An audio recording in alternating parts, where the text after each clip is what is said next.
절대 열지 마라. 91세 치매 아버지가 임종 직전 마지막 힘을 다해 외쳤습니다. 70년간 숨겨온 금고를 열자 온 가족이 경악했습니다.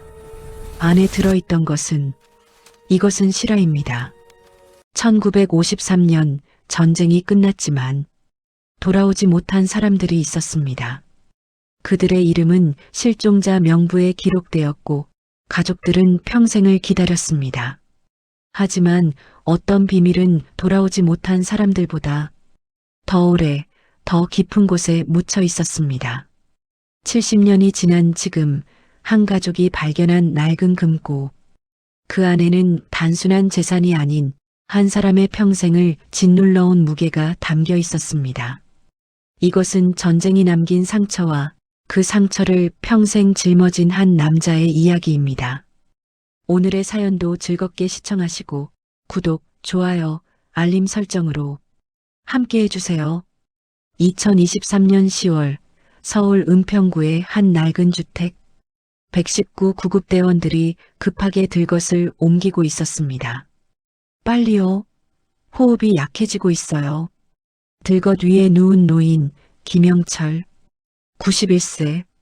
치매 말기 환자였던 그는 이미 가족들의 얼굴조차 알아보지 못한 지 오래였습니다.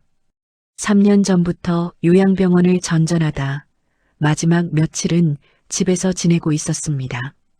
그런데 이상한 일이 벌어졌습니다.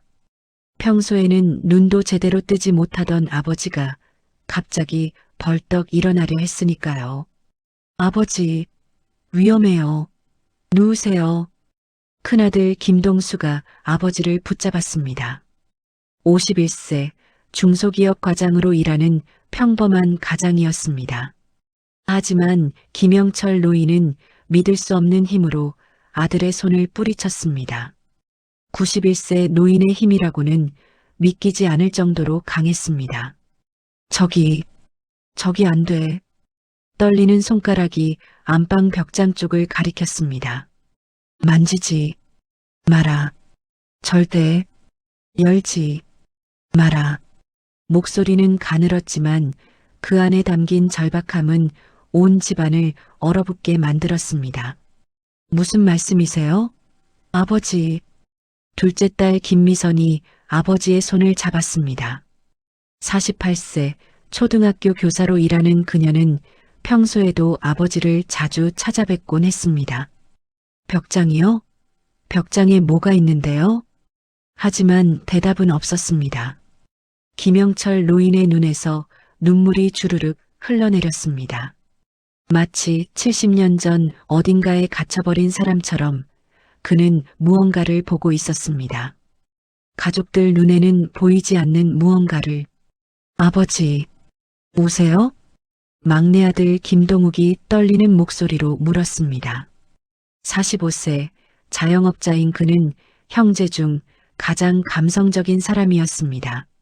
하지만 아버지는 이미 의식을 잃은 상태였습니다. 고개가 힘없이 옆으로 떨어졌고 손은 여전히 벽장 쪽을 가리킨 채 굳어 있었습니다. 구급대원들이 서둘러 들것을 들어 올렸습니다. 보호자분들, 빨리 병원으로 가셔야 합니다. 가족들이 우르르 집을 나서려는 순간 큰 며느리 박순자가 멈칫했습니다. 저기요. 그녀의 시선이 안방 벽장으로 향했습니다. 49세 김동수의 아내인 그녀는 시부모님을 모시며 20년을 이 집에서 살았습니다. 하지만 저 벽장 안을 제대로 본 적은 한 번도 없었습니다. 반쯤 열린 벽장 문 사이로 무언가 이상한 것이 보였습니다. 저게 뭐예요? 가족들이 하나둘 돌아섰습니다. 벽장 안쪽 오래된 이불 더미를 치우자 드러난 것. 벽에 붙박이로 설치된 듯한 낡고 거대한 금속 덩어리. 금고. 김동수가 다가가 손으로 만져봤습니다. 차가운 금속의 감촉. 표면은 녹이 슬어 있었고 구식 다이얼 자물쇠가 달려 있었습니다. 높이 약 60cm, 폭 40cm. 옛날 은행에서나 봤을 법한 구형 금고였습니다. 이게 여기 있었던 거예요? 우리 집에? 김미선이 믿을 수 없다는 표정으로 물었습니다. 나도 처음 봐. 우리 이 집에서 산 지가 60년이 넘었는데 김동수는 이 집에서 태어났습니다.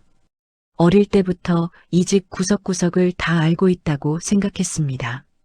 하지만 저 금고는 처음 보는 것이었습니다. 아니, 저희도 처음 봐요. 시아버님께서 이런 건 하나도 말씀 안 하셨는데 박순자도 고개를 저었습니다. 결혼하고 20년 동안 시아버지와 함께 살았지만 금고 이야기는 단 한 번도 들은 적이 없었습니다.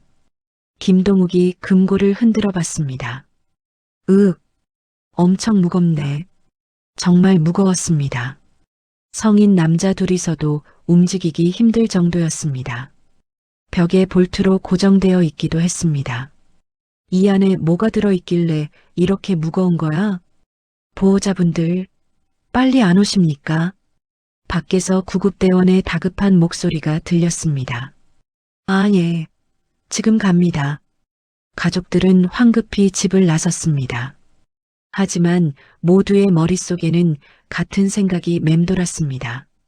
저 금고 안에는 대체 무엇이 들어있는 걸까?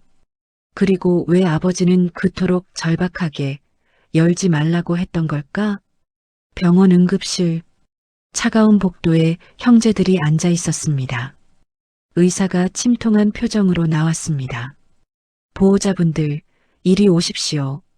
가족들이 긴장한 얼굴로 모였습니다. 환자분 상태가 매우 좋지 않습니다. 이미 여러 장기 기능이 떨어진 상태고요. 뇌 활동도 거의 정지 상태입니다. 그럼 얼마나? 김동수가 떨리는 목소리로 물었습니다. 의사는 잠시 침묵하다가 조심스럽게 입을 열었습니다. 길어야 한 달, 짧으면 언제든 돌아가실 수 있습니다. 아, 김미선이 입을 막고 울음을 터뜨렸습니다. 그리고 환자분께서 의식을 회복하실 가능성은 거의 없습니다. 죄송합니다. 의사의 말에 가족들은 말을 잃었습니다. 그렇게 아버지와의 마지막 대화는 저 금고에 대한 경고가 되어버렸습니다. 절대 열지 마라.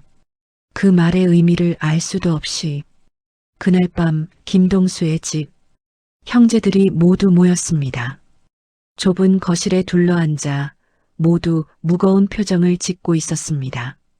형님, 저 금고 어떻게 할 거예요? 김동욱이 조심스럽게 물었습니다.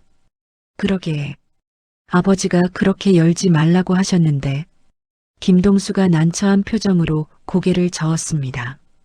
아니, 그게 무슨 말이에요? 그냥 열어보면 되잖아요. 박순자가 가로막았습니다. 그녀의 목소리에는 날이 서 있었습니다. 아니, 그래도 아버님께서 마지막으로 하신 말씀이 아이고, 형님. 그때 아버님은 정신이 없으셨잖아요. 치매가 얼마나 심하신데요. 헛소리였을 수도 있어요. 박순자의 말에 김동수가 인상을 찌푸렸습니다. 헛소리라니. 그래도 그럼 뭐예요? 그 무거운 금고를 평생 그냥 둘 거예요? 그 안에 뭐가 있는지도 모르고. 형수님 말씀도 일리가 있어, 오빠. 김미선이 끼어들었습니다. 나도 궁금해. 솔직히 아버지가 평생 그렇게 숨기신 게 뭔지. 누나, 그래도 좀. 막내 김동욱이 불안한 표정으로 말했습니다. 나는 좀 찝찝해. 아버지가 그렇게까지 말리셨는데 찝찝하긴 뭐가 찝찝해요. 박순자가 목소리를 높였습니다. 혹시 돈이라도 있으면 어떡할 건데요? 아버님 병원비도 만만치 않은데 장례 비용도 생각해야 하고. 돈. 김동수가 생각에 잠겼습니다. 사실 그도 궁금했습니다. 아버지는 평생 검소하게 사셨습니다. 공무원 월급으로 자식 셋 키우고 집 한 채 마련하고 여유 있는 삶과는 거리가 멀었습니다. 자식들 대학 보내고 나서는 늘 허리띠를 졸라매고 사셨습니다. 그런 아버지가 금고를 숨겨놨다는 것 자체가 이상했습니다. 형님, 제 생각에는요. 김동욱이 조심스럽게 말했습니다. 일단 열어는 봐야 할 것 같아요. 그래야 아버지가 왜 그러셨는지 알 수 있을 테니까. 그래, 그게 맞아. 김미선도 동의했습니다. 어차피 아버지는 이제 의식도 없으시잖아. 우리가 알아서 해야지. 우리가 자식들인데. 김동수가 긴 한숨을 내쉬었습니다. 알았어. 그럼 내일 아침에 금고 전문가를 불러보자. 그게 맞겠지? 그 말에 박순자의 얼굴이 환해졌습니다. 그래야죠. 빨리빨리 해결해야 해요. 하지만 김동욱의 얼굴에는 여전히 불안한 기색이 가득했습니다. 왜일까요? 가슴 한편이 무겁고 뭔가 큰일이 벌어질 것 같은 불길한 예감이 들었습니다. 다음 날 아침, 금고 전문가가 집에 도착했습니다. 50대 중반의 남자, 이름은 최기술, 30년 경력의 베테랑이라고 했습니다. 어디 한번 봅시다. 최기술이 금고 앞에 쪼그리고 앉았습니다. 손으로 표면을 쓸어보고 자물쇠를 유심히 살폈습니다. 안경을 벗었다 쓰며 여러 각도에서 금고를 살펴봤습니다. 이거 제법 오래됐네요. 얼마나 오래된 건가요? 김동수가 물었습니다. 이 모델, 1960년대 초반? 아니, 어쩌면 1950년대 후반 제품일 수도 있겠는데요. 1950년대요? 가족들이 놀란 표정을 지었습니다. 그럼 우리 아버지가 정말 젊었을 때 만든 거네요. 그때 아버지가 27, 8. 그러게요. 그때는 이런 금고가 흔하지도 않았을 텐데 상당히 비쌌을 거예요. 당시 물가로 치면 집 한 채 값은 좋기 했을 겁니다. 집 한 채가? 박순자의 눈이 반짝였습니다. 그럼 안에 뭔가 정말 중요한 게 들어있는 거 아니에요? 그럴 가능성이 높죠. 아무 이유 없이 이런 고가의 금고를 집에 설치하지는 않으니까요. 최기술이 다이얼을 돌려봤습니다. 비밀번호를 아십니까? 아니요. 저희도 이 금고가 있는 줄 어제 처음 알았어요. 그럼 좀 시간이 걸리겠네요. 최악의 경우에는 절단해야 할 수도 있고요. 절단이요? 네. 다만 이런 오래된 금고는 문화재적 가치도 있어서 가능하면 보존하면서 여는 게 좋긴 합니다. 얼마나 걸릴까요? 글쎄요.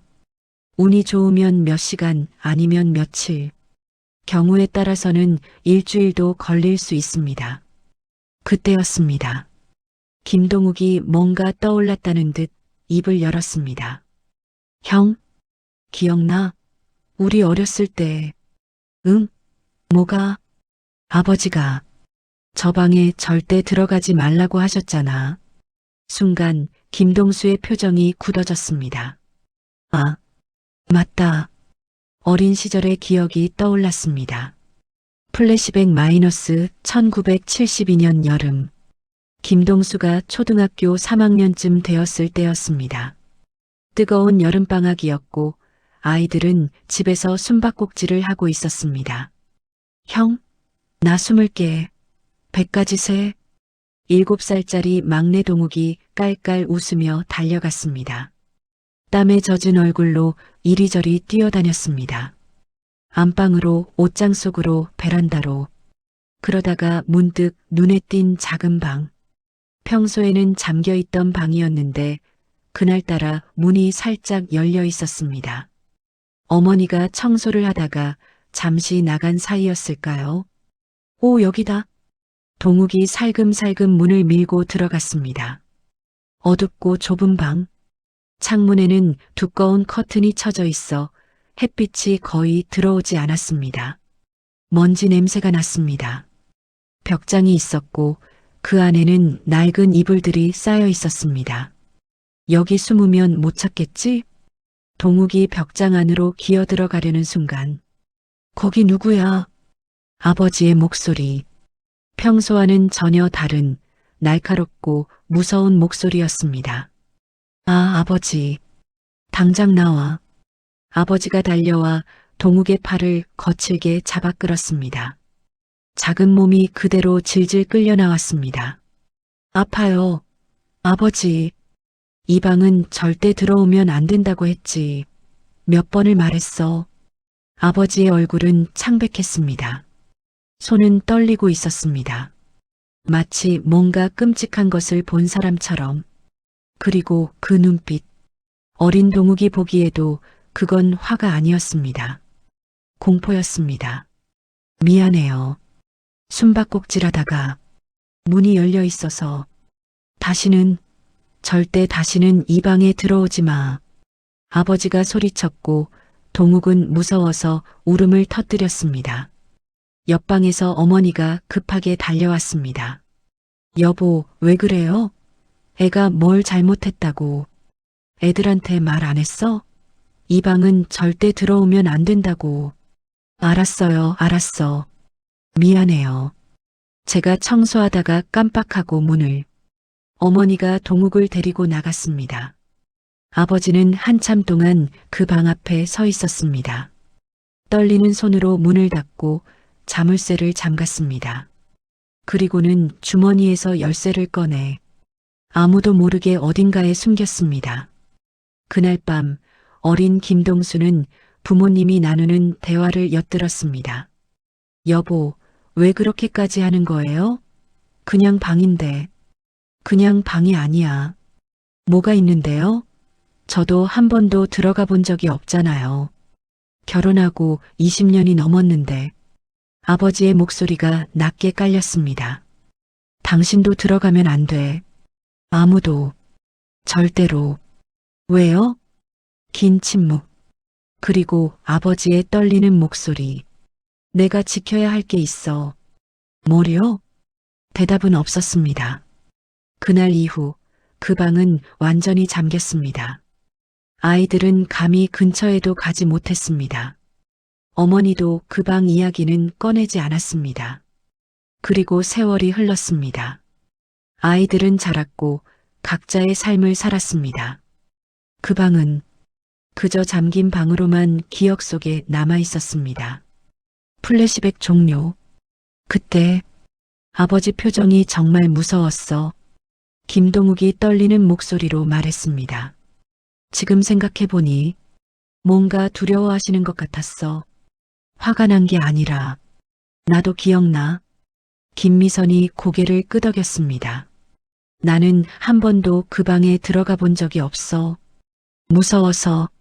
아버지가 뭔가 무서운 걸 숨기고 계신 것 같았거든. 김동수가 금고를 물끄러미 바라봤습니다. 그럼 저 금고는 그때부터, 아니 그 전부터 저기 있었던 거네. 50년 넘게. 아니 어쩌면 60년, 70년. 가족들은 입을 다물지 못했습니다. 도대체 왜? 박순자가 중얼거렸습니다. 뭐가 들어있길래 평생을 저렇게. 자식들한테도 숨기시고. 제가 한번 열어보겠습니다. 최기술이 도구를 꺼내며 말했습니다. 시간 좀 주십시오. 최선을 다해보겠습니다. 가족들은 긴장한 표정으로 지켜봤습니다. 째깍째깍. 다이얼 돌아가는 소리만이 방 안을 가득 채웠습니다. 1시간이 지났습니다. 2시간이 지났습니다. 최기술의 이마에 땀이 맺혔습니다. 이상하네. 일반적인 조합이 아닌데. 무슨 말씀이세요? 보통은 생일이나 기념일 같은 숫자를 쓰잖아요. 1234 같은 단순한 조합이거나. 그런데 이건 패턴이 특이해요. 어떻게 특이한데요? 최기술이 수첩에 뭔가를 적으며 말했습니다. 숫자 배열이 마치 좌표 같아요. 아니면 날짜인데 일반적인 형식이 아니거나 군대에서 쓰는 암호 같기도 하고. 좌표요? 군대요? 김동수가 되물었습니다. 예. 위도 경도 같은 지리 좌표? 아니면 포병대에서 쓰는 사격 좌표거나 저도 군대 있을 때 봤거든요. 군대? 순간 가족들의 표정이 변했습니다. 아버지는 6.25 전쟁 때 군인이었습니다. 혹시 그것과 관련이 있는 걸까? 아버님께서 군인이셨어요? 최기술이 물었습니다. 네. 전쟁 때 참전하셨다고 들었어요. 그럼 군번이나 부대 번호 같은 거 아세요? 그게 비밀번호일 수도 있어요. 아니요. 아버지가 전쟁 이야기는 거의 안 하셨거든요. 전혀요? 네. 한 번도 물어보면 그냥 화제를 돌리시거나 아니면 표정이 어두워지셔서 우리도 못 물어봤어요. 김미선이 덧붙였습니다. 어릴 때 한 번 물어본 적 있는데 아버지가 그냥 울기만 하셨어요. 그 후로는 아무도 전쟁 이야기 안 꺼냈죠. 그 정도면 뭔가 큰 트라우마가 있으신 거겠네요. 최기술이 고개를 끄덕이며 말했습니다. 그런 분들 많아요. 전쟁 참전하신 어르신들. 평생 그 기억을 안고 사시는. 그래도 뭔가 단서가 있을 텐데. 김미선이 갑자기 벌떡 일어났습니다. 잠깐만요. 아버지 방에 옛날 사진들이 있었어요. 어머니 돌아가시고 정리할 때 봤는데 그녀가 급하게 다른 방으로 달려갔습니다. 서랍을 뒤지는 소리, 상자를 여는 소리. 잠시 후 낡은 사진첩을 들고 돌아왔습니다. 여기 아버지 군복 입으신 사진이 있어요. 가족들이 사진첩을 펼쳤습니다. 흑백 사진 속 젊은 김영철의 모습, 군복을 입고 꼿꼿하게 서 있는 20대 청년. 얼굴은 앳되지만 눈빛은 어딘가 공허해 보였습니다. 멀리 어딘가를 바라보고 있는 듯한 그런 눈빛. 하지만 그의 눈빛은 어딘가 슬퍼 보였습니다. 웃고 있지만 그 웃음이 진짜가 아닌 것 같았습니다. 이 사진 뒷면에 뭔가 써 있어요. 김동욱이 사진을 뒤집었습니다. 희미한 글씨로 적혀 있었습니다. 1953년 7월 23일. 휴전 4일 전. 철원. 김동수가 중얼거렸습니다. 그 숫자들 혹시 날짜 아닐까요? 최기술이 다시 다이얼로 향했습니다. 시도해 볼 가치는 있겠네요. 1953년 7월 23일. 손가락이 조심스럽게 다이얼을 돌렸습니다. 19, 53, 7, 23. 딸깍. 작은 소리와 함께 뭔가 걸렸습니다. 이거. 최기술의 표정이 밝아졌습니다. 됐어요. 첫 번째 잠금 장치가 풀렸습니다. 정말요? 가족들이 숨을 죽였습니다. 하지만 아직 끝이 아니에요. 이 금고는 3단계 잠금 장치예요. 2개가 더 남았어요. 최고급 금고네요. 이거. 또 다른 조합이 필요하다는 말이었습니다. 그럼 다른 날짜도 있다는 건가요? 아마도요. 아버님께 의미 있는 날짜들. 아주 중요한 날짜들이겠죠. 가족들은 다시 사진첩을 뒤적이기 시작했습니다. 하지만 더 이상 날짜가 적힌 사진은 없었습니다. 형, 이거 봐. 김동욱이 사진첩 맨 뒤에 끼워져 있던 작은 종이 쪽지를 발견했습니다. 누렇게 바른 종이, 희미한 글씨, 거의 읽을 수 없을 정도로 발에 있었지만 숫자만은 선명했습니다. 6.25. 그리고 그 밑에 10.14. 6월 25일. 전쟁이 시작된 날이잖아. 맞아. 1950년 6월 25일. 6.25 전쟁이 시작된 날. 그럼 10월 14일은? 모두 고개를 갸웃거렸습니다. 그 날짜가 무엇을 의미하는지 아무도 몰랐습니다. 일단 해봅시다.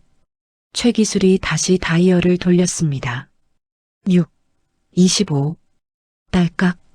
2번째 잠금 장치도 풀렸습니다. 남은 건 하나. 김동수가 긴장한 목소리로 말했습니다. 10월 14일 최기술이 마지막 다이얼에 손을 댔습니다. 10, 14, 찰칵 금고가 열리는 소리. 무거운 금속 문이 천천히 벌어졌습니다. 가족들은 숨도 쉬지 못한 채 바라봤습니다. 금고 안 어둠 속에서 무언가가 보였습니다. 낡은 천으로 쌓인 커다란 봉투, 그리고 그 위에 놓인 이게 최기술이 떨리는 손으로 그것을 집어 올렸습니다. 녹슨 금속줄, 그 끝에는 작은 금속판이 달려 있었습니다. 군번줄, 김동수의 목소리가 떨렸습니다. 금속판에는 숫자와 이름이 새겨져 있었습니다. 하지만 그 이름은 김영철이 아니었습니다. 석, 낯선 이름. 가족들은 한 번도 들어본 적 없는 이름이었습니다. 이게 누구예요? 아버지 친구? 김미선이 물었습니다. 하지만 아무도 대답하지 못했습니다. 김동욱이 조심스럽게 봉투를 꺼냈습니다. 묵직했습니다. 뭔가 두툼한 것들이 들어 있었습니다. 열어봐. 김동수가 말했습니다. 봉투가 찢어졌습니다. 안에서 쏟아져 나온 것들, 낡은 서류 뭉치, 통장, 토지 문서, 그리고 현금, 엄청난 양의 현금이었습니다. 물론 옛날 돈이었지만 그 액수는 이게 얼마예요? 박순자가 떨리는 목소리로 물었습니다. 손이 저절로 돈 뭉치로 향했습니다. 최기술이 서류들을 훑어보더니 입을 다물지 못했습니다. 이거 1950년대 화폐 가치로 따지면 엄청난 액수인데요. 지금으로 치면 최소 수십억은 될 것 같은데요. 수십억? 가족들이 경악했습니다. 그리고 이 토지 문서들, 서울 시내 한복판 땅이에요. 명동, 종로. 지금 이게 그대로 유효하다면, 만약 그 땅이 아직 남아있다면 그 가치는 상상을 초월할 것입니다. 수백억? 어쩌면 천억이 넘을 수도. 도대체? 김동수가 서류를 집어들었습니다. 맨 위 서류에는 정자체로 또박또박 쓴 글씨가 있었습니다. 전쟁이 끝나면 우리 가족에게 꼭 전해주시오. 박준석 유. 가족들은 말문이 막혔습니다. 이건 유언이었습니다. 그것도 70년 전 전쟁터에서 쓴 유언. 아버지, 이걸 가지고 계셨던 거예요? 김미선이 울먹이며 말했습니다. 평생을, 70년을. 그제야 가족들은 깨달았습니다. 아버지가 왜 그 방을 잠갔는지, 왜 금고를 숨겼는지, 왜 평생을 그렇게 괴로워하며 살았는지. 이건 아버지 것이 아니었습니다. 아버지가 지켜야 했던 누군가의 마지막 유산, 돌려주지 못한 약속, 그리고 그 무게를 평생 혼자 짊어진 한 남자의 고통이었습니다. 김동수의 눈에서 눈물이 흘러내렸습니다. 아버지, 사흘 후 가족들은 결정을 내렸습니다. 박준석이라는 사람을 찾기로. 하지만 70년 전 사람을 어떻게 찾을 수 있을까요? 우선 아버지의 과거를 아는 사람을 찾아야 했습니다. 형님, 아버지 고향이 강원도 철원이었잖아요. 김동욱이 말했습니다. 맞아. 전쟁 전까지 거기서 사셨대. 거기서 태어나고 자라셨고, 그럼 거기 가면 아버지 아는 사람이 있지 않을까요? 같이 자란 분들이라도. 좋은 생각이야. 그런데 박순자가 끼어들었습니다. 그런 거 할 시간 있어요? 병원비도 계속 나가고 있는데 그냥 우리가 가지면 안 돼요? 순자야. 김동수가 눈을 부라렸습니다. 이게 우리 거야? 이건 박준석이란 사람 거잖아. 그래도 70년이 지났는데 누가 있겠어요? 가족도 다 돌아가셨을 텐데. 그래도 찾아봐야지. 먼 친척이라도 있을 수 있어. 박순자의 얼굴이 일그러졌습니다. 형수님, 김미선이 조용히 말했습니다. 이건 아버지의 마지막 소원이에요. 평생 못 이룬 소원. 우리가 대신 이뤄드려야죠. 박순자는 더 이상 말하지 않았습니다. 하지만 그녀의 표정에는 불만이 가득했습니다. 다음 날 가족들은 철원으로 향했습니다. 박순자는 가지 않았습니다. 집에서 시아버지 병원 일을 보겠다며 빠졌습니다. 사실은 화가 나서였습니다. 형제셋만 차에 올랐습니다. 철원은 많이 변해 있었습니다. 전쟁의 상흔은 여전히 곳곳에 남아 있었지만 새로운 건물들도 많이 들어서 있었습니다. DMZ 인근이라 군부대도 많이 보였습니다. 아버지가 살던 마을이 어디였더라? 김동수가 기억을 더듬었습니다. 어릴 때 한 번 와봤었는데 초등학교 때인가? 나도 가물가물해. 김미선도 고개를 저었습니다. 그들은 옛 마을 터를 찾아 헤맸습니다. 하지만 쉽지 않았습니다. 전쟁으로 모든 것이 파괴되었고 이후 재건되면서 지역마저 바뀌어 있었습니다. 저기 노인정이 있네요. 김미선이 가리켰습니다. 작은 노인정. 철원리 경로당이라는 팻말이 걸려 있었습니다. 몇 명의 어르신들이 앉아 화투를 치고 있었습니다. 가족들이 조심스럽게 다가갔습니다. 안녕하세요. 저희가 여쭤볼 게 있는데요. 어르신 한 분이 고개를 들었습니다. 80대 후반으로 보이는 할아버지였습니다. 얼굴은 주름투성이었지만 눈빛만은 또렷했습니다. 누구시오? 저희는 서울에서 왔고요. 저희 아버지가 이 동네 출신이십니다. 김영철이라고. 혹시 아십니까? 김영철? 할아버지의 눈이 커졌습니다. 화투패를 내려놓았습니다. 김영철이 아직 살아계시오? 네, 지금 병원에 계시긴 한데 상태가 안 좋으세요. 할아버지가 천천히 고개를 끄덕였습니다. 그 친구, 그래 알지. 어떻게 모르겠소? 정말요? 아버지를 아세요? 그럼 같은 마을에서 자랐는데 나이도 비슷하고 나랑 동갑이야. 할아버지가 먼 산을 바라보며 말했습니다. 하지만 전쟁 끝나고는 소식이 끊겼지. 서울로 갔다는 소리만 들었는데 그 후로 한 번도 안 왔어. 김동수가 조심스럽게 물었습니다. 혹시 박준석이라는 분도 아십니까? 순간 할아버지의 얼굴이 굳어졌습니다. 옆에 있던 다른 어르신들도 고개를 들었습니다. 박준석을 어떻게 아시오? 저희가 금고를 발견했는데 그 안에 박준석이라는 이름이. 할아버지가 긴 한숨을 내쉬었습니다. 그 이름을 이제 와서 듣게 되다니. 옆에 있던 할머니 한 분이 눈물을 닦았습니다. 준석이, 그 불쌍한 아이. 어르신, 박준석이 누구입니까? 할아버지는 잠시 말이 없었습니다. 그러다 천천히 입을 열었습니다. 박준석? 그 친구는 김영철하고 중마고우였지. 어릴 때부터 붙어 다녔어. 1살 차이였나? 준석이가 1살 위였어. 절친이었군요.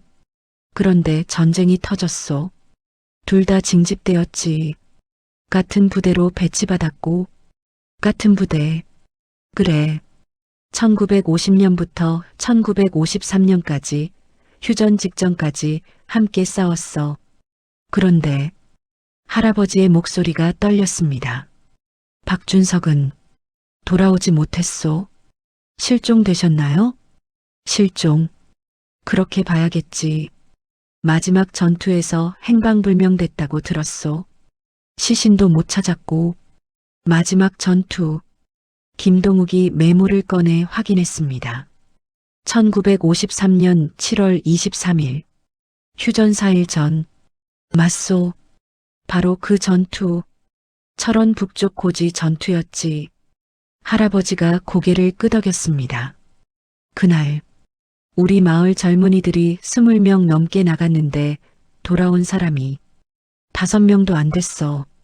가족들의 얼굴이 굳어졌습니다. 그럼 박준석의 가족은요? 할아버지의 표정이 더욱 어두워졌습니다.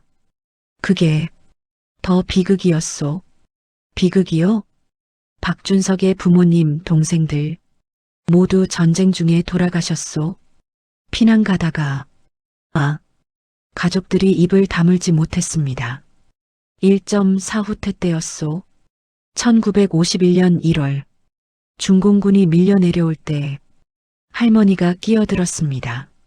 그때 피난길이 얼마나 아비규환이었는데 추운 겨울에 눈 쌓인 길을 걸어서 준석이 어머니는 몸이 약하셨어요. 거기에 어린 동생들까지 데리고 결국 길에서 할머니가 눈물을 닦았습니다. 한겨울에 얼어 죽었소. 길바닥에서 가족들은 숨이 막혔습니다. 그러니까 박준석이 남긴 재산을 받을 사람이 없었던 겁니까? 그렇지. 집안이 완전히 끊겼으니까 친척들도 뿔뿔이 흩어지고 누가 어디 갔는지도 몰라. 그럼 아버지는? 김동수가 떨리는 목소리로 물었습니다. 아버지가 그걸 알고 계셨을까요? 박준석 씨 가족이 돌아가신 걸? 할아버지가 김동수를 물끄러미 바라봤습니다. 영철이가 뭔가 가지고 있었소? 네. 금고를. 박준석 씨의 유품과 재산이 엄청난 액수가. 할아버지가 긴 한숨을 내쉬었습니다. 그래서 그렇게 된 거였구만. 무슨 말씀이세요? 영철이가 전쟁 끝나고 돌아왔을 때 사람이 완전히 달라져 있었소. 어떻게요? 밝던 애였는데 웃지를 않더군. 말도 거의 안 하고 눈빛이 죽은 사람 같았소. 살아있는데 죽어있는. 가족들의 가슴이 먹먹해졌습니다. 마을 사람들이 물어봤지. 박준석은 어떻게 됐냐고. 같이 나갔으니 알 거 아니요. 그랬더니 영철이가 그냥 고개를 떨구더니 미안하다고만 하더군. 계속 미안하다고요? 그래. 자기가 지키지 못했다고. 자기 잘못이라고. 자기 때문에 죽었다고. 할아버지의 눈가가 붉어졌습니다. 우리가 아니라고, 전쟁 때문이라고 아무리 말해도 듣지를 않더군. 그 후로 영철이는 마을을 떠났소. 서울로. 다시는 돌아오지 않았지. 부모님 제사도 안 왔어. 한 번도. 왜요? 얼굴을 볼 수가 없다고. 마을 사람들 얼굴을 볼 수가 없다고. 그리고 70년. 김미선이 눈물을 닦았습니다. 아버지는 그 죄책감을 평생 혼자 안고 사셨던 거예요. 할아버지가 고개를 끄덕였습니다. 박준석의 재산. 그걸 어떻게 할 거요? 저희가 찾아보려고요. 혹시 먼 친척이라도 남아있지 않을까 해서. 할아버지가 쓸쓸하게 웃었습니다. 70년이 지났는데 쉽지 않을 거요. 하지만 할아버지가 잠시 생각하더니 말했습니다. 준석이 고모가 한 분 계셨소. 전쟁 전에 시집을 갔는데 대구로 갔다고 들었어. 대구요? 그래. 그분은 살아계실지도 모르지. 아니면 그 자식들이라도. 그 고모님 성함을 아십니까? 박순이었나? 기억이 가물가물하네. 할아버지가 일어섰습니다. 잠깐만 기다려보시오. 그는 안으로 들어갔다가 낡은 상자를 들고 나왔습니다. 이게 뭔가요? 전쟁 때 우리 마을 사람들 기록이요. 내가 모아둔 거지. 마을집 만들려고. 상자를 열자 오래된 서류들과 사진들이 나왔습니다. 혹시 도움이 될지 몰라서 가져가시오. 나도 이제 오래 못 살 텐데 이게 쓸모가 있다면. 어르신, 감사합니다. 김동수가 고개를 숙였습니다. 영철이한테 전해주시오. 할아버지가 멀리 하늘을 바라보며 말했습니다. 자네 잘못이 아니라고. 전쟁이 만든 비극이라고. 이제 내려놓아도 된다고. 70년이면 충분히 속죄했다고. 할아버지의 목소리가 떨렸습니다. 우리 모두 그 전쟁의 피해자였을 뿐이라고. 서울로 돌아온 가족들. 차 안은 무거운 침묵으로 가득했습니다. 할아버지에게 받은 상자를 무릎에 안고 세 남매는 각자 생각에 잠겨 있었습니다. 형? 한참 만에 김동욱이 입을 열었습니다. 우리 정말 찾을 수 있을까? 70년이 지났는데. 찾아야지. 아버지를 위해서라도. 김동수의 목소리는 단호했습니다. 그날 밤 김동수의 집. 형제들은 할아버지가 준 상자를 펼쳐놓았습니다. 옛날 사진들, 명부 편지들, 70년 전 마을의 기록이 고스란히 담겨 있었습니다. 누렇게 바랜 종이들에서 오래된 냄새가 났습니다. 이거 봐. 박준석 가족 사진이야. 김미선이 사진 한 장을 들어 올렸습니다. 흑백 사진 속 한 가족이 서 있었습니다. 아버지, 어머니, 그리고 네 자녀. 맨 뒷줄 왼쪽에 서 있는 청년이 박준석이었습니다. 환하게 웃고 있는 얼굴. 아직 전쟁이 일어나기 전 행복했던 시절의 모습. 잘생겼네. 눈빛이 참 맑아. 김미선이 사진을 쓰다듬었습니다. 동생들도 있었네요. 앞줄에는 3명의 어린 동생들이 서 있었습니다. 남동생 하나, 여동생 둘. 모두 밝게 웃고 있었습니다. 제일 어린 여동생은 겨우 6살쯤 되어 보였습니다. 사진 뒷면에는 날짜가 적혀 있었습니다. 1949년 10월 14일. 준석이 생일. 21살. 10월 14일. 김동욱이 벌떡 일어났습니다. 이거 금고 비밀번호에 있던 날짜잖아. 맞아. 박준석 씨 생일이었구나. 아버지는 친구의 생일까지 기억하고 계셨던 겁니다. 금고의 마지막 비밀번호로 가족들의 눈시울이 붉어졌습니다. 이 사람들이 모두 돌아가셨다는 거죠? 김미선이 사진을 쓰다듬었습니다. 특히 이 어린 아이들까지. 어르신 말씀으로는. 김동수가 명부를 뒤적였습니다. 여기 전사자, 실종자 명단이 있어. 명단에는 박준석의 부모와 동생들 이름이 모두 올라 있었습니다. 박준석 부 마이너스 박영수, 전쟁 중, 사망, 1951년 1월 4일. 박준석 모 마이너스 이순덕, 전쟁 중, 사망, 1951년 1월 4일. 박준석 남동생 마이너스 박준호, 전쟁 중, 사망, 1951년 1월 4일. 박준석 여동생 마이너스 박준희, 전쟁 중, 사망, 1951년 1월 4일. 박준석 여동생 마이너스 박준영, 전쟁 중, 사망, 1951년 1월 4일. 같은 날 모두 중공군이 서울을 다시 점령하던 바로 그날이었습니다. 1.4후퇴 피난길에 돌아가신 거네요. 그럼 박준석 씨는 가족이 돌아가신 것도 모르고 싸웠던 건가요? 아마 그랬을 거야. 김동수가 다른 서류를 펼쳤습니다. 박준석의 군 기록이었습니다. 1950년 9월 15일 징집. 보병 제7사단 3년대. 1953년 7월 23일 철원 북방 395고지 전투에서 실종. 시신 미수습.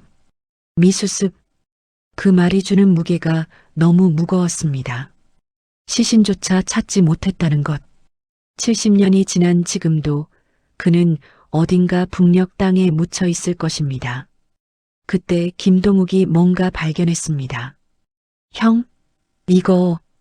그가 들고 있던 것은 편지였습니다. 누렇게 바른 편지지 여러 장. 누가 쓴 건데? 박준석이. 가족들한테 쓴 편지 같아요. 여러 통 있어요. 편지를 펼쳤습니다. 삐뚤빼뚤한 글씨체. 전선에서 쓴 듯 곳곳에 얼룩이 묻어 있었습니다. 흙인지 핏자국인지 김동수가 떨리는 목소리로 읽기 시작했습니다.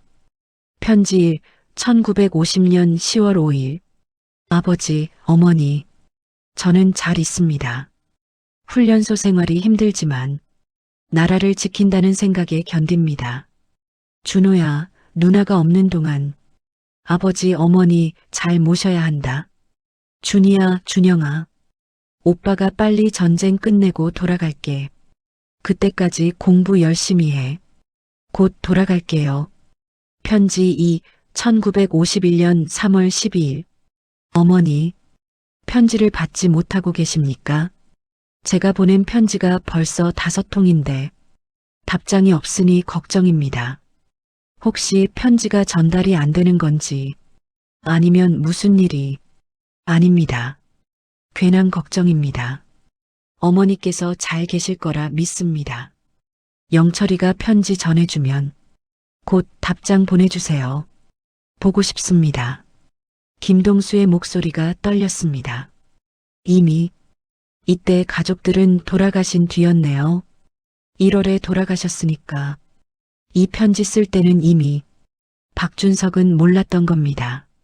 자기 가족이 이미 이 세상에 없다는 것을 계속 편지를 쓰고 있었던 겁니다. 답장 없는 편지를 김미선이 흐느끼기 시작했습니다. 다음 편지를 펼쳤습니다. 편지 3, 1952년 6월 10일. 아버지, 벌써 1년이 넘었는데 한 통의 답장도 없습니다. 혹시 제가 무슨 잘못을 했습니까? 아니면 집에 무슨 일이. 영철이한테 물어봐도 자기도 집에서 소식이 없다고 합니다. 전쟁 때문에 우편이 안 되는 걸까요? 어머니, 동생들 모두 잘 있는 거 맞죠? 제발 답장 보내주세요. 편지 4, 1953년 3월 20일. 어머니, 오늘 다른 전우들이 고향에서 편지를 받았습니다.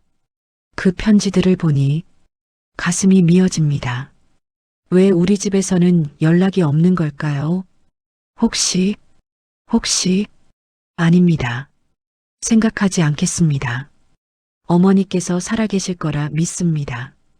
동생들도 잘 자라고 있을 거라 믿습니다. 전쟁이 끝나면 제일 먼저 집에 가겠습니다. 그때까지 기다려주세요. 편지 5, 1953년 7월 20일 마지막 편지. 아버지, 어머니, 이제 곧 전쟁이 끝난다고 합니다.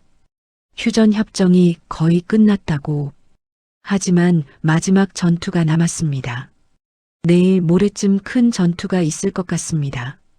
두렵습니다. 하지만 끝이 보입니다.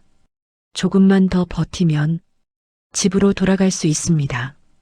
제가 모아둔 돈과 땅 문서는 영철이한테 맡겨놨습니다. 전쟁 중에 받은 월급, 그리고 아버지께서 물려주신 땅, 모두 영철이가 보관하고 있습니다. 만약 제가 못 돌아가면 영철이가 전해줄 겁니다. 하지만 저는 꼭 돌아가겠습니다. 어머니 얼굴을 보고 싶습니다.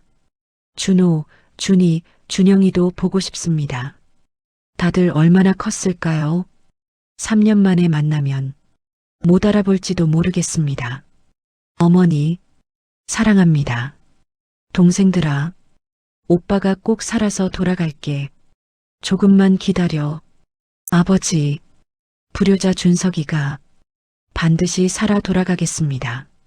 1953년 7월 20일. 아들 준석 올림. 편지를 다 읽은 김동수의 손이 떨렸습니다. 방 안은 흐느끼는 소리로 가득했습니다. 박준석은 끝까지 가족이 살아있다고 믿었던 거예요. 그래, 돌아가신 줄도 모르고, 그리고 자기도 돌아가지 못했고. 김미선이 흐느꼈습니다. 사흘 후에 전사했잖아요. 7월 23일에 휴전 4일 전에. 이 편지 가족들한테 전달된 적이 없는 거네요. 그럼 이것도 아버지가 가지고 계셨던 건가요? 아마 박준석 씨가 직접 아버지한테 맡겼겠지.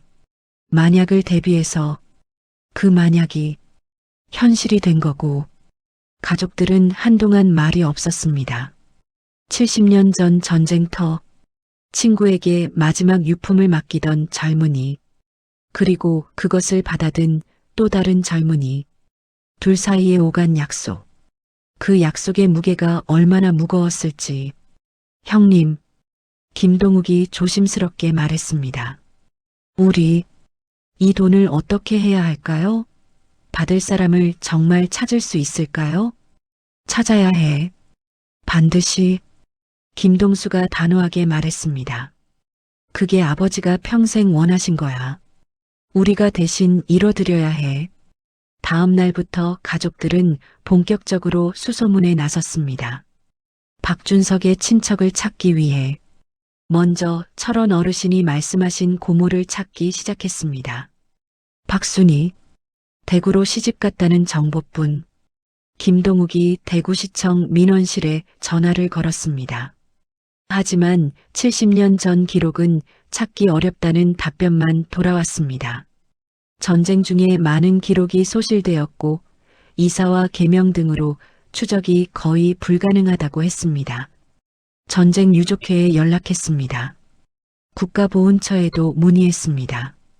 6.25 참전자 유가족 찾기 단체에도 도움을 요청했습니다. 하지만 쉽지 않았습니다. 70년이라는 시간은 너무나 길었습니다. 많은 기록이 소실되었고 사람들은 흩어졌습니다. 그래도 포기하지 않았습니다. 일주일, 2주일, 한 달이 지났습니다. 그러는 동안 병원에서는 연락이 왔습니다. 아버지의 상태가 더 나빠졌다고, 이제 정말 며칠 남지 않았다고. 한 달 반이 지난 어느 날, 가족들은 지쳐 있었습니다. 박순석의 친척을 찾는 일은 난항을 겪고 있었습니다. 그리고 집안 분위기도 점점 나빠지고 있었습니다. 형님, 박순자가 날카로운 목소리로 불렀습니다. 언제까지 이럴 거예요? 병원비는 계속 나가고 장례 준비도 해야 하는데. 순자야, 지금 그게 중요한 게 아니라. 그럼 뭐가 중요해요? 70년 전에 죽은 사람 친척 찾는 게 중요해요? 아니면 지금 살아있는 우리 가족이 중요해요? 김동수가 인상을 찌푸렸습니다. 말 조심해. 아버지가 평생 지키려고 하신 건데. 그래서요? 그게 우리랑 무슨 상관이에요? 우리가 왜 그 짐을 떠안아야 해요? 순자야. 아니, 진짜 궁금해서 그래요. 박순자의 목소리가 높아졌습니다. 시아버님이 평생 그걸 못 찾았잖아요. 70년 동안 우리가 몇 달 찾아봤는데 안 나오면 그만인 거 아니에요? 그만이라니. 그럼 어쩌라고요? 평생 찾아요? 우리가? 박순자의 말에 김동수는 할 말을 잃었습니다. 사실 그도 지쳐 있었습니다. 회사 일과 병원 일, 친척 찾기를 병행하느라 몸도 마음도 한계에 달해 있었습니다. 형수님, 김미선이 조용히 말했습니다. 조금만 더 해봐요. 제발. 선생님은 좋겠네요. 일도 안 하고 시간 많으니까. 저희는 생활이 있어요. 박순자가 쏘아붙였습니다. 분위기가 싸늘하게 식었습니다. 그때 김동욱이 끼어들었습니다. 형수님, 진정하세요. 우리 모두 힘든 건 마찬가지예요. 힘들면 그만두면 되잖아요. 그냥 우리가 가지면 안 돼요? 그 돈은 우리 거 아니에요. 우리 거 아니면 누구 거예요? 시아버님이 70년 동안 지킨 건데, 지킨 게 아니라 돌려드리려고 하신 거잖아요. 돌려줄 사람이 없잖아요. 그럼 우리가 가지는 게 맞지. 박순자의 말에 김미선이 벌떡 일어났습니다. 형수님, 그건 아니에요. 그건 정말 아니에요. 왜 아닌데요? 70년이면 시효도 다 지났어요. 법적으로도 우리 거예요. 법이 전부예요? 도리가 있지. 도리? 도리가 밥 먹여줘요? 두 사람의 목소리가 높아졌습니다. 김동수가 두 손으로 얼굴을 감쌌습니다. 그만들래. 그의 목소리에 모두 입을 다물었습니다. 나도 모르겠어. 정말 모르겠어. 김동수가 지친 목소리로 말했습니다. 아버지는 왜 이런 짐을 우리한테 남기신 건지. 그냥 평생 혼자 가지고 가시지. 형? 아니야. 미안해. 나도 지쳐서. 김동수가 한숨을 내쉬었습니다. 일주일만 더 해보자. 일주일 더 해보고 안 되면 그때 다시 생각하자. 그날 밤 김동수는 잠을 이룰 수 없었습니다. 머릿속에는 온통 복잡한 생각들 뿐이었습니다. 정말 이게 맞는 걸까? 우리가 이렇게까지 해야 하는 걸까? 아버지는 왜 이런 선택을 하신 걸까? 그냥 자기가 가지고 계시면 안 됐던 걸까? 왜 70년 동안 혼자 그 무게를 짊어지신 걸까? 그리고 왜 우리한테 이 짐을 남기신 걸까? 침대 옆 서랍을 열었습니다. 아버지의 일기장이 들어 있었습니다. 지난번 집에서 가져온 것이었습니다. 펼쳐서 읽기 시작했습니다. 1955년 8월 15일. 광복 10주년이다. 하지만 나는 해방되지 못했다. 준석이 얼굴이 자꾸 떠오른다. 마지막 순간 그가 내 손을 잡고 영철아, 부탁이야. 우리 가족한테 꼭 전해줘. 라고 했을 때 나는 그래, 걱정 마. 라고 대답했다. 하지만 지키지 못했다.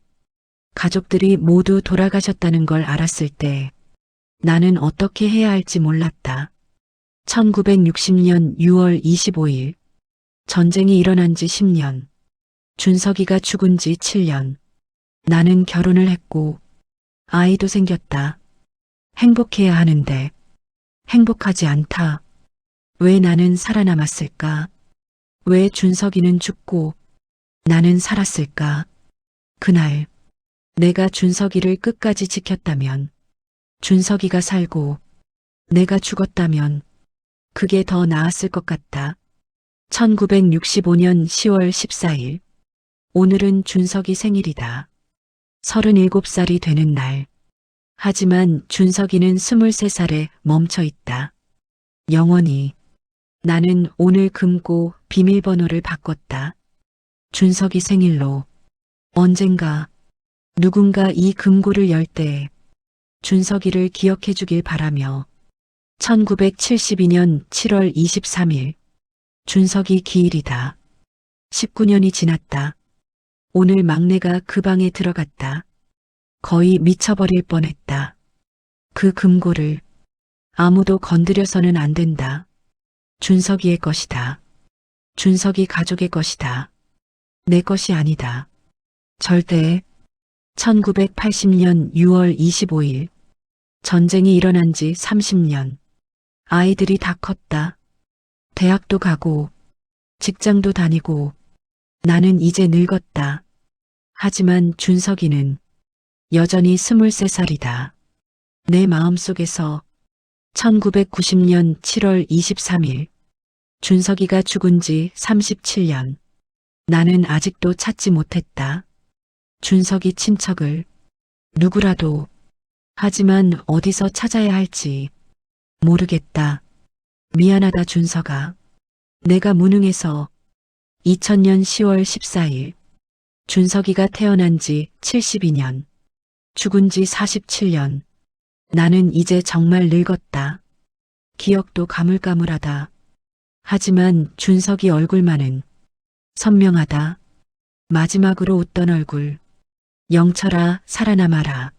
내 목까지 살아라. 행복하게 살아라. 그렇게 말하던 얼굴. 미안하다 준석아. 나는 행복하지 못했다. 자격이 없었다. 일기는 거기서 끝나 있었습니다. 2000년 이후로는 기록이 없었습니다. 아마 그 무렵부터 치매 증세가 시작되었을 것입니다. 김동수의 눈에서 눈물이 흘러내렸습니다. 아버지, 평생을 이렇게 괴로워하시며 사셨구나. 우리는 몰랐어요. 아버지가 이런 고통 속에 사셨다는 걸. 김동수는 결심했습니다.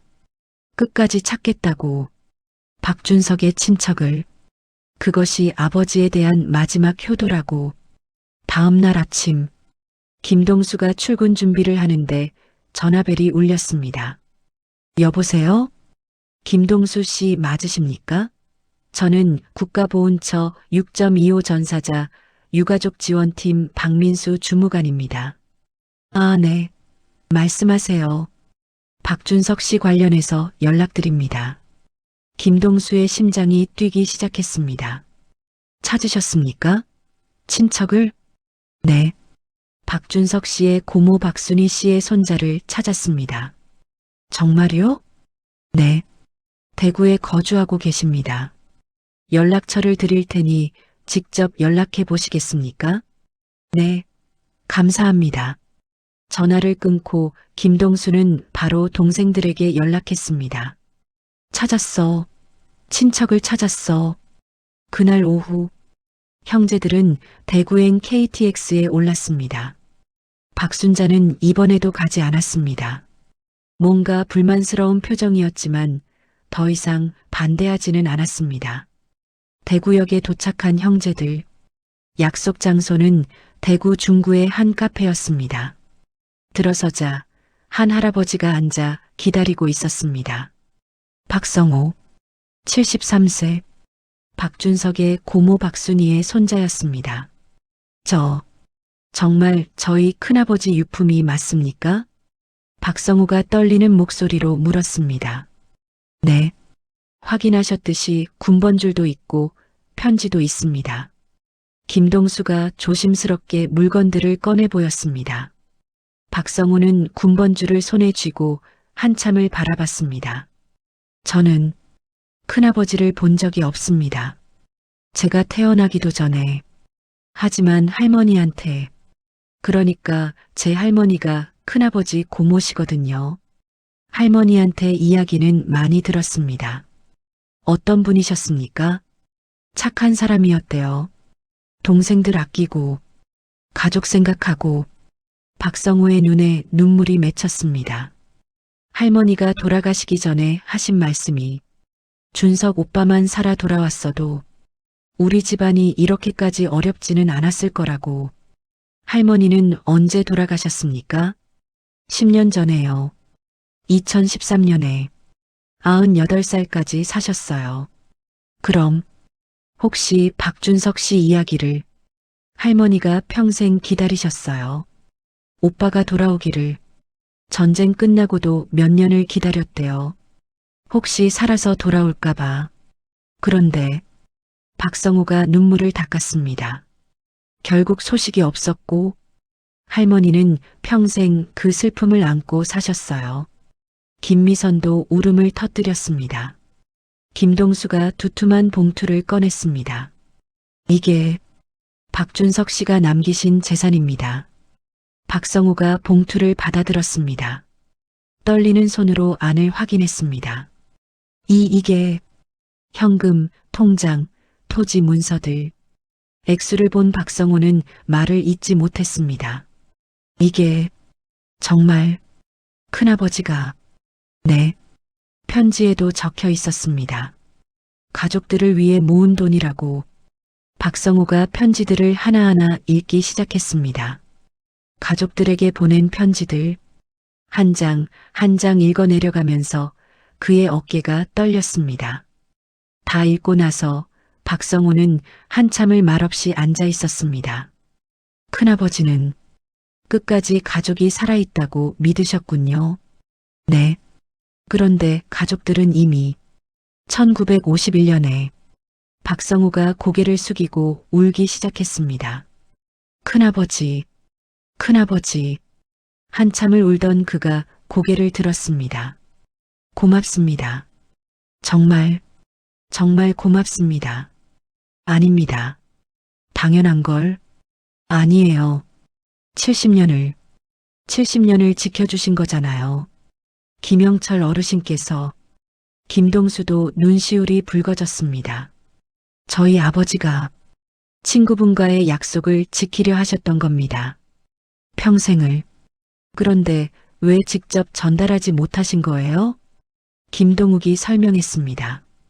아버지가 전쟁 후 돌아와 보니 박준석 씨 가족들이 모두 돌아가신 걸 알았대요. 그래서 친척을 찾으려 했는데 70년 전에는 지금처럼 정보가 많지 않았잖아요. 전쟁으로 모든 게 뒤죽박죽이었고 사람들은 흩어졌고 아버지는 평생 찾으셨던 것 같아요. 하지만 찾지 못하고 그 죄책감을 안고 사신 거군요. 박성호가 군번줄을 가슴에 안았습니다.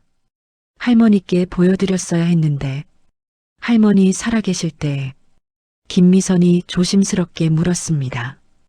혹시 할머니께서 큰아버님 이야기 더 하신 거 없으세요? 박성우가 생각하더니 말했습니다. 할머니가 그러셨어요. 준석 오빤 정말 효자였다고. 부모님이 힘드실 때마다 돈을 보내고 전쟁 중에도 월급을 꼬박꼬박 모아서 집에 보냈대요. 그리고 마지막으로 큰아버지가 돌아가시기 전에 할머니한테 편지를 한 통 보냈대요. 편지요? 네. 할머니가 그걸 평생 간직하고 계셨어요. 박성우가 가방을 뒤적이더니 오래된 봉투를 꺼냈습니다. 이게 그 편지예요. 할머니 유품인데 오늘 가져왔어요. 봉투를 열자 낡은 편지지가 나왔습니다. 김동수가 읽기 시작했습니다. 1953년 7월 22일 박준석이 박순이에게 보낸 마지막 편지. 순이야, 오빠가 편지 쓴다. 집에는 연락이 안 닿는구나. 어머니, 아버지께서 답장을 안 하시니 무슨 일이 있는 건 아닌지 걱정이다. 너는 어떻게 지내니? 시집 잘 갔니? 행복하니? 오빠는 내일 모레 마지막 전투를 치른다. 휴전이 코앞이라는데 마지막 한 번이 남았다. 이상하게 불길한 느낌이 든다. 그래서 이 편지를 쓴다. 만약 오빠가 돌아가지 못하면 오빠가 모은 돈을 가족들한테 전해다오. 영철이가 가지고 있다. 오빠 친구 김영철이. 그 친구가 꼭 전해줄 거다. 믿을 수 있는 친구니까. 순이야. 오빠 대신 부모님 모셔다오. 동생들 잘 돌봐다오. 오빠가 못다한 효도를 내가 대신 해다오. 사랑한다. 우리 막내 순이야. 오빠가 1953년 7월 22일 오빠 준석이가 편지를 읽는 내내 모두 울고 있었습니다. 박성우가 말했습니다. 할머니가 평생 이 편지를 간직하셨어요. 그리고 늘 후회하셨대요. 뭐요? 오빠 친구 김영철 씨를 찾아보지 못한 걸. 전쟁 후에 혼란스러워서 그리고 시집살이가 힘들어서 오빠 일까지 신경 쓸 여유가 없었대요. 그래서 평생 죄책감을 안고 사셨다고, 오빠한테 미안하다고 김동수가 말했습니다. 저희 아버지도 평생 죄책감을 안고 사셨어요. 친구한테 미안하다고. 두 친구가 그리고 두 가족이 모두 70년 동안 서로를 찾았던 거네요. 그날 저녁 박성호는 형제들을 자기 집으로 초대했습니다. 작은 아파트였지만 따뜻한 느낌이었습니다. 거실 벽에는 오래된 가족 사진들이 걸려 있었습니다. 이게 할머니 사진이에요. 박성호가 한 사진을 가리켰습니다. 젊은 시절의 박순이, 그리고 그 옆에 군복을 입은 청년. 이분이 박준석 씨? 네. 할머니가 평생 간직하신 사진이에요. 오빠가 입대하기 전에 찍은 사진 속 박준석은 환하게 웃고 있었습니다. 아직 전쟁의 비극을 모르던 시절, 행복했던 시절의 모습. 김미선이 조용히 물었습니다. 할머니는 행복하게 사셨나요? 박성우가 쓸쓸하게 웃었습니다. 글쎄요. 겉으로는 그렇게 보이셨지만 늘 뭔가 슬픈 표정이셨어요. 특히 10월 14일 오빠 생일날이면 그날만 되면 할머니는 혼자 방에 들어가서 우셨대요. 어머니 말씀으로는 가족들의 가슴이 먹먹했습니다. 저희 아버지도 그날만 되면 우셨어요. 김동욱이 말했습니다. 10월 14일 우리도 나중에 알았어요. 아버지가 왜 그날만 되면 그러시는지. 두 사람 모두 같은 날 같은 사람을 기억하며 울고 계셨던 거네요. 밤이 깊었습니다. 박성우가 조심스럽게 물었습니다. 그런데 이 재산을 어떻게 하면 좋을까요? 형제들이 서로를 바라봤습니다. 당연히 박성우 씨가 가지셔야죠. 큰아버님이 가족을 위해 남기신 거니까. 박성우가 고개를 저었습니다. 아니에요. 저 혼자 가질 수 없어요. 왜요? 김영철 어르신께서 70년 동안 지켜주신 건데 그 수고에 대한 보답을 해야죠. 아닙니다. 저희 아버지는 그냥 친구와의 약속을 지킨 것뿐이에요. 그래도 박성우가 생각하더니 말했습니다. 이렇게 하면 어떨까요? 이 재산으로 두 분을 기리는 일을 하면. 두 분요? 네. 박준석 큰아버지와 김영철 어르신. 두 분 모두. 어떤 일을요? 전쟁 유족들을 돕는 일이요. 아직도 많잖아요. 가족을 잃고 평생 기다리는 사람들. 김동수의 눈이 반짝였습니다. 그거 좋은 생각인데요. 네. 큰아버지의 이름으로 그리고 김영철 어르신의 이름으로 장학금을 만들거나 유족 지원 사업을 하거나 박준석 마이너스 김영철 우정기금 이런 식으로. 김미선이 눈물을 닦으며 말했습니다. 아버지가 정말 좋아하실 것 같아요.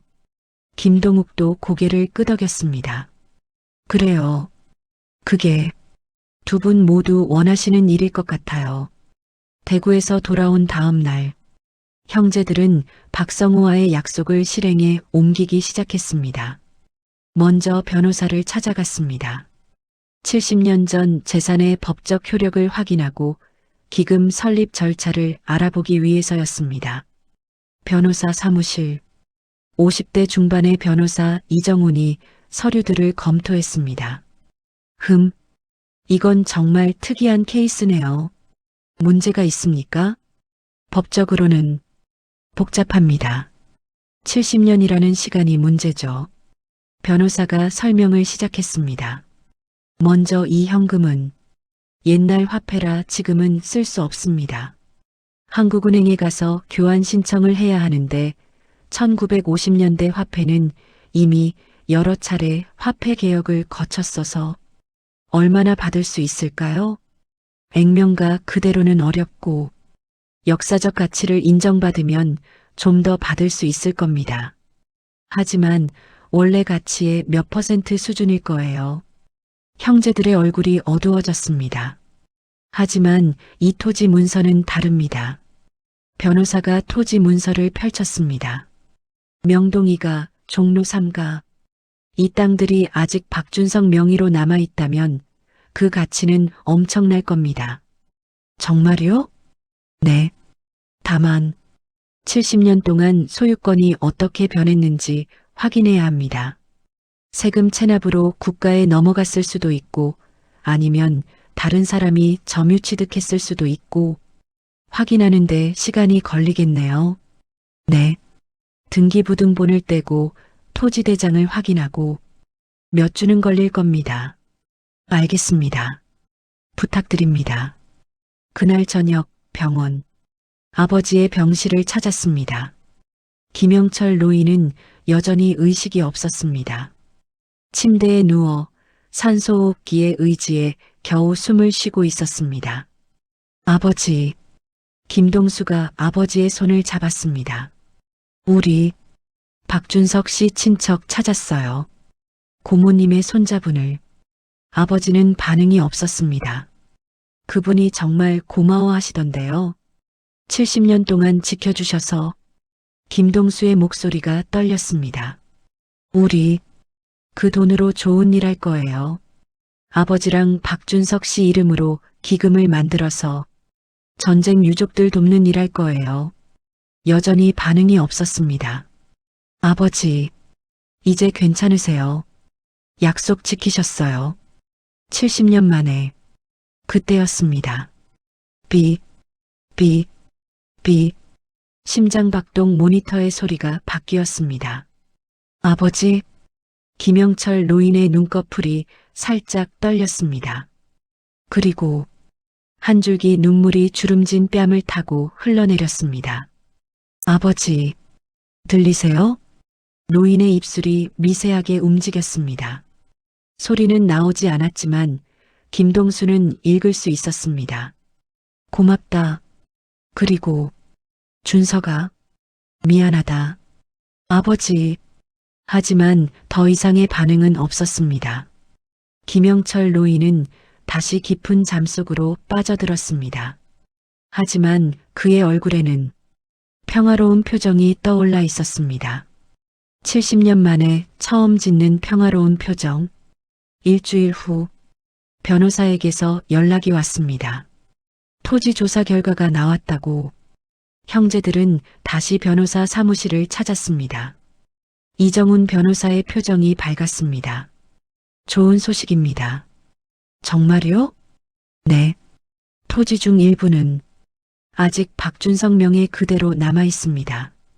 정말요? 변호사가 서류를 펼쳤습니다. 명동이가 토지는 1960년대에 세금 체납으로 국가에 넘어갔습니다. 아쉽지만 이건 회복이 어렵습니다. 그렇군요. 하지만 종로 3가 토지와 을지로 4가 토지는 아직 박준석 명의입니다. 어떻게 그럴 수가? 세금이 계속 납부되었더군요. 네. 누가요? 변호사가 서류를 보여줬습니다. 납세자. 김영철. 뭐라고요? 형제들이 동시에 외쳤습니다. 네.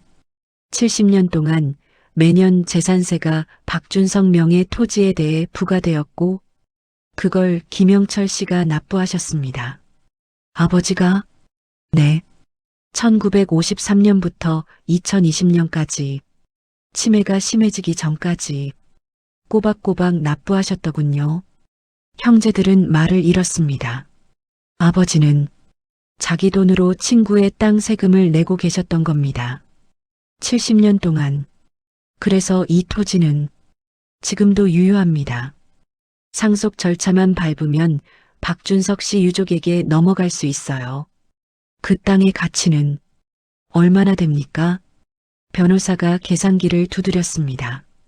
현재 시세로 대략 150억 정도 됩니다. 150억? 가족들이 경악했습니다. 네. 서울 한복판 상업지역이니까요. 건물도 올라가 있고 임대료 수입도 상당할 겁니다. 그럼 그 임대료는? 그것도 확인해 봤는데 놀랍게도 김영철 씨 명의 계좌로 들어오고 있었습니다. 네. 아버님께서 박준석 씨 명의로는 계약이 안 되니까 본인 명의로 임대 계약을 하셨더군요. 그리고 그 돈을 별도 계좌에 모아두셨습니다. 손도 안 대고 변호사가 통장을 꺼내 보였습니다. 1970년대부터 쌓인 임대료, 이자까지 합치면 약 50억 정도 됩니다. 50억? 이것도 박준석 씨 유족에게 드려야 할 돈입니다. 그럼 총 200억? 네. 토지 150억, 임대료 및 이자 50억. 합쳐서 약 200억입니다. 김동수가 의자에 주저앉았습니다. 아버지가 이 모든 걸 70년 동안 지키신 겁니다. 단 한 푼도 쓰지 않고. 그날 밤 형제들은 집에 모였습니다. 박순자도 함께 있었습니다. 200억. 박순자가 중얼거렸습니다. 200억이면 우리 평생 걱정 없이 살 수 있는 돈인데. 하지만 그녀의 목소리에는 더 이상 욕심이 없었습니다. 대신 존경심이 담겨 있었습니다. 시아버님, 정말 대단하신 분이셨네요. 김미선이 고개를 끄덕였습니다. 평생을 자기 돈으로 친구 땅 세금 내시고 임대료도 한 푼 안 쓰시고 그 돈이면 우리 살림이 훨씬 나아졌을 텐데. 김동욱이 말했습니다. 우리 대학 등록금 내시느라 얼마나 힘드셨는데. 그런데도 그 돈은 안 쓰셨어. 왜냐하면 김동수가 말했습니다. 그건 아버지 돈이 아니라 박준석 씨 돈이었으니까. 모두 침묵했습니다. 박순자가 눈물을 닦았습니다. 제가 정말 잘못 생각했어요. 죄송해요. 아니야, 형수님. 누구라도 그럴 수 있어. 하지만 이제 알았어요. 어떤 게 진짜 중요한 건지. 다음 날 형제들은 대구로 향했습니다. 박성호에게 이 사실을 알리기 위해. 박성호는 소식을 듣고 기절할 뻔했습니다. 200억? 정말요? 네. 토지와 임대료 수입 합쳐서요. 세상에. 박성호가 손으로 얼굴을 감쌌습니다. 큰아버지가 이런 걸 남기셨다니. 그리고 저희 아버지가 70년 동안 지키셨고요. 박성호가 한참을 말없이 앉아 있었습니다. 그러다 천천히 입을 열었습니다. 제 생각은 여전히 같습니다. 네. 이 돈으로 좋은 일을 해야 합니다. 두 분의 이름으로. 하지만 너무 큰 돈인데. 그러니까요. 더더욱 잘 써야죠. 박성호가 눈을 빛냈습니다. 박준석 마이너스 김영철 평화기금을 만들어요. 200억으로. 평화기금. 네. 전쟁 유족 지원, 이산 가족 찾기, 참전 용사 후손 장학금. 이런 사업들을 하는 거죠. 김동수가 고개를 끄덕였습니다. 좋습니다. 그게 두 분이 원하시는 일일 것 같아요. 그리고 박성우가 덧붙였습니다. 김영철 어르신 장례 비용은 제가 부담하겠습니다. 당연히 그래야죠. 아니, 그건 제발이요. 큰아버지의 유산을 70년 동안 지켜주신 분인데 최소한 이 정도는 해야죠. 이틀 후 김영철 노인이 세상을 떠났습니다. 조용히 평화롭게. 마지막 순간 그의 입가에는 미소가 머물러 있었습니다. 장례식장. 많은 사람들이 찾아왔습니다. 박성호도 왔습니다. 그리고 뜻밖의 사람들도 왔습니다. 철원에서 온 어르신들, 70년 전 김영철과 박준석을 알았던 마을 사람들, 그들은 영정 앞에서 한참을 절했습니다. 수고했네, 영철아. 70년을 잘 견뎠어. 이제 편히 쉬게. 장례식이 끝나고 형제들은 아버지의 유품을 정리했습니다. 그리고 서랍 깊은 곳에서 또 하나의 일기장을 발견했습니다. 전에 본 일기장과는 다른 것이었습니다. 표지에는 이렇게 적혀 있었습니다. 1953년 7월 마이너스 진실의 기록. 김동수가 떨리는 손으로 펼쳤습니다. 1953년 7월 23일 그날의 진실. 오늘 나는 친구를 잃었다. 아니, 나는 친구를 버렸다. 1953년 7월 23일 휴전을 나흘 앞둔 날 철원 북방 395고지 마지막 전투가 벌어지고 있었습니다. 중공군의 마지막 공세. 한국군도 최후의 방어선을 지키기 위해 필사적으로 싸웠습니다. 포탄이 터지고 총성이 울리고 사람들이 쓰러졌습니다. 영철아, 박준석이 소리쳤습니다. 앞으로 나가면 안 돼. 적이 너무 많아. 하지만 김영철은 앞으로 나아갔습니다. 부상당한 전우를 구하기 위해. 준석아, 도와줘. 박준석이 달려갔습니다. 둘이 힘을 합쳐 부상자를 끌어냈습니다. 휘잉 마이너스 쾅. 바로 옆에 포탄이 떨어졌습니다. 흙먼지가 일고 파편이 사방으로 튀었습니다. 으윽! 박준석이 비틀거렸습니다. 다리에 파편을 맞았습니다. 준석아! 김영철이 달려가 박준석을 붙잡았습니다. 괜찮아. 괜찮아. 걸을 수 있어. 하지만 괜찮지 않았습니다. 피가 많이 나고 있었습니다. 내가 업을게. 빨리. 김영철이 박준석을 업었습니다. 뒤로 후퇴하기 시작했습니다. 하지만 중공군이 추격해왔습니다. 타타타탕. 총알이 빗발쳤습니다. 영철아. 날 놓고 가. 닥쳐. 절대 안 놔. 김영철이 이를 악물고 달렸습니다. 하지만 박준석의 몸무게가 너무 무거웠습니다. 게다가 오르막길, 숨이 차오르고 다리가 후들거렸습니다. 영철아, 제발 날 놓고 살아. 시끄러. 같이 산다고. 얼마나 더 갔을까? 김영철의 다리가 풀렸습니다. 휘청. 그대로 넘어졌습니다. 두 사람이 바닥에 굴렀습니다. 으윽! 김영철이 일어나려 했습니다. 하지만 몸이 말을 듣지 않았습니다. 너무 지쳐 있었습니다. 영철아.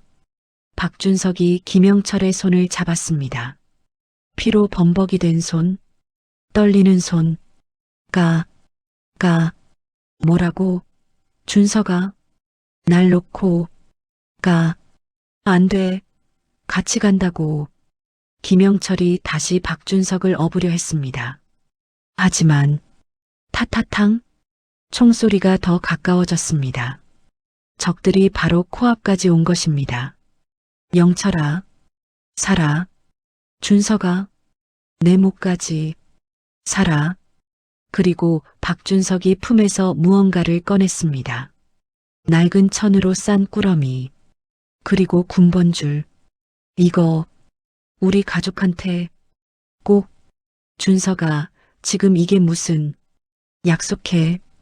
꼭 전해준다고. 김영철의 눈에서 눈물이 쏟아졌습니다. 알았어. 알았으니까 일어나. 같이 가자. 하지만 박준석은 일어나지 못했습니다. 다리 부상이 너무 심했습니다. 피가 계속 흘렀습니다. 영철아. 응. 고마웠어. 친구해줘서. 준석아. 행복하게. 살아. 그때였습니다. 휘잉 마이너스. 수류탄이 날아왔습니다. 둘 사이에 떨어졌습니다. 안 돼. 김영철이 박준석을 밀쳤습니다. 그리고 쾅! 폭발. 정신을 차렸을 때 김영철은 몇 미터 떨어진 곳에 쓰러져 있었습니다. 귀에서는 윙윙 소리만 났습니다. 온몸이 아팠습니다. 하지만 살아 있었습니다. 준석아. 고개를 들었습니다. 박준석은 폭발 지점 근처에 쓰러져 있었습니다. 움직이지 않았습니다. 준석아. 김영철이 기어갔습니다. 박준석에게 다가갔습니다. 준석아. 정신 차려. 하지만 대답이 없었습니다. 박준석의 눈은 감겨 있었습니다. 숨을 쉬지 않고 있었습니다. 안 돼. 안 돼. 김영철이 박준석을 흔들었습니다. 하지만 소용없었습니다. 박준석은 이미 그때 타타탕. 다시 총소리. 중공군이 바로 앞까지 왔습니다. 김영철은 선택해야 했습니다. 박준석의 시신과 함께 죽을 것인가, 아니면 혼자라도 살 것인가. 영철아. 살아. 박준석의 마지막 말이 떠올랐습니다. 내 목까지. 살아. 김영철은 박준석의 군번줄과 꾸러미를 움켜쥐었습니다. 그리고 일어났습니다. 달리기 시작했습니다. 박준석의 시신을 두고 미안해. 준석아. 미안해. 뒤를 돌아볼 수 없었습니다. 돌아보면 다시 돌아가고 싶어질 것 같았습니다. 그래서 앞만 보고 달렸습니다. 눈물을 흘리며 죄책감을 안고 일기는 계속되었습니다. 나는 살았다. 준석이는 죽었다. 나는 준석이를 두고 왔다. 친구를 버리고 혼자 살아남았다. 이것이 진실이다. 준석이가 날 살려줬다. 자기 목숨을 버리고 날 살려줬다. 그래서 나는 준석이의 유언을 지켜야 한다. 준석이 가족에게 그의 재산을 전해야 한다. 그게 내가 할 수 있는 유일한 속죄다. 하지만 준석이 가족은 이미 죽었다. 돌아가신 거다. 내가 돌아와 보니 모두 없었다. 그럼 나는 어떻게 해야 하나? 누구한테 전해야 하나? 찾아야 한다. 누구라도 준석이 피부치를 평생이 걸려도 찾아야 한다. 그게 내 속죄다. 그게 준석이한테 할 수 있는 마지막 일이다. 1960년 1월 1일 새해가 밝았다. 하지만 나는 여전히 준석이 친척을 찾지 못했다. 철원에 가봤지만 모두 뿔뿔이 흩어졌다. 고모가 있다는 건 알았지만 어디 계신지 모른다. 대구라는 것만 안다. 하지만 대구가 얼마나 넓은데 어떻게 찾나? 그래도 포기하지 않겠다. 언젠가는 찾을 것이다. 1970년 7월 23일 준석이 기일 17년째 나는 아직도 찾지 못했다. 준석이 고모를 그 자식들을 미안하다 준석아. 나는 무능하다. 하지만 포기하지 않겠다. 준석이 땅 세금 내느라 힘들지만 계속 낼 것이다. 준석이 건물 임대료도 한 푼도 안 쓰고 모으고 있다. 언젠가 누군가 나타나면 모두 드릴 것이다. 그날까지 1990년 10월 14일 준석이 생일 62살이 되는 날. 하지만 준석이는 23살에 멈춰 있다. 나는 이제 68이다. 늙었다. 기억도 가물가물하다. 하지만 준석이만은 잊지 않는다. 절대. 2015년 3월 1일 치매 진단을 받았다. 의사가 그런다. 기억이 점점 사라질 거라고. 무섭다. 준석이까지 잊으면 어떡하나. 그래서 금고에 모든 걸 넣어뒀다. 준석이 군번줄, 준석이 편지들, 준석이 재산 서류들, 모두. 그리고 비밀번호는 준석이 관련 날짜로 전쟁 시작일, 휴전 직전 날짜, 준석이 생일, 내가 죽고 나면 누군가 열 것이다. 그리고 알게 될 것이다. 준석이에 대해. 그럼 그 사람이 준석이 가족을 찾아줄 것이다. 내가 못한 일을. 2020년 6월 25일 마지막 기록. 오늘은 전쟁 70주년. 준석아, 미안하다. 70년 동안 못 찾아줘서. 하지만 끝까지 지켰다. 내 재산, 내 땅, 모두. 나는 한 푼도 안 썼다. 다 내 거니까. 미안하다. 그리고 고맙다. 날 살려줘서. 나 대신 죽어줘서. 천국에서 편히 쉬어라. 나도 곧 갈게. 그때 다시 만나자. 친구야. 일기를 다 읽은 김동수는 펑펑 울었습니다. 김미선도 김동욱도 모두 울었습니다. 박순자도 눈물을 흘렸습니다. 아버지, 아버지의 평생. 그것은 한 친구를 향한 끝나지 않는 속죄의 시간이었습니다. 그리고 동시에 끝나지 않는 우정의 시간이었습니다. 6개월 후 서울 용산구 전쟁기념관 옆에 새로운 건물이 들어섰습니다. 박준성 - 김영철 평화기금 사무국. 개관식 날 많은 사람들이 모였습니다. 전쟁 유족들, 참전 용사들, 그리고 두 사람의 유족들. 김동수가 단상에 올라 인사말을 했습니다. 오늘 이 자리는 두 친구의 우정을 기리는 자리입니다. 그의 목소리가 떨렸습니다. 박준석, 1930년 10월 14일생, 1953년 7월 23일, 철원 395고지에서 전사. 김영철, 1932년 3월 5일생, 2024년 11월 3일 별세. 두 사람은 중마고우였습니다. 전쟁터에서 함께 싸웠고 서로를 지켰습니다. 박준석은 김영철을 살리기 위해 자신의 목숨을 바쳤습니다. 김영철은 박준석의 유언을 지키기 위해 평생을 바쳤습니다. 70년. 그 긴 시간 동안 김영철은 단 한순간도 약속을 잊지 않았습니다.